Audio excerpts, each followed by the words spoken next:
आज मैं बात करने वाली हूँ कि इंसान को अपने जीवन में किस बात का घमंड रखता है।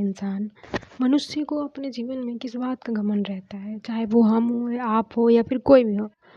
पता नहीं वो किस बात का घमंड रखता है। अभी मैं अपना एक प्रैक्टिकल एक्सपीरियंस बता रही हूँ। प्रैक्टिकल एक्सपीरियंस नहीं बता रही मैं जो देखा है वो बता रही हूँ कि हम अपने नज़रों के सामने देखे हैं किसी इंसान को ज़मीन के लिए, दौलत के लिए, शोहरत के लिए इतना घमंड कि अपने से नीचे को तो कोई वैल्यू ही नहीं रखता, कोई कदर ही नहीं रखता, कुछ समझता ही नहीं है उसको।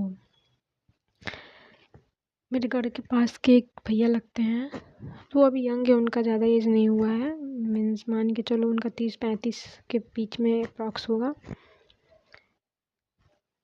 उनका शादी भी हो चुका है, उनका एक बेटा एक बेटी, 2 बेटा 1 बेटी है।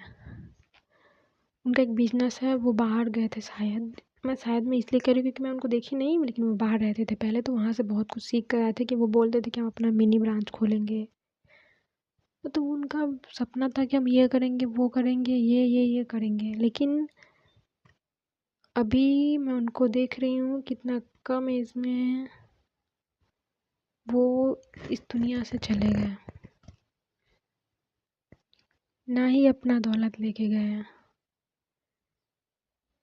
ना ही अपनी किसी भी चीज़ों को लेकर गए हैं, बल्कि वो यहाँ त्याग कर गए हैं।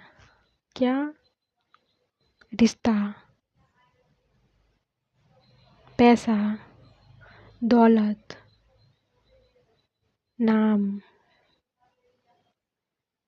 अपना काम, अपना शरीर, सब कुछ त्याग कर गए हैं।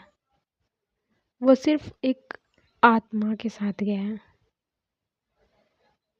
हम अभी जब देखें तो हमको इतना बड़ा झटका लगा है कि मतलब विश्वास नहीं हो रहा है कि कोई इंसान चला गया जो हमारे आँखों के सामने हमेशा रहता था अवेलेबल, जो हमारी आँखों में, हमारे गाँव के सामने वो दिखता था, गाँव में दिखता था वो।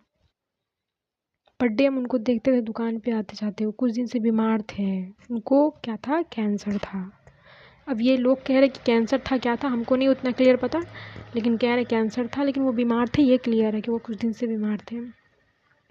जब उनका तबीयत ख़राब था कोई साथ देने नहीं आया होगा, कोई इलाज करवाने नहीं आया होगा।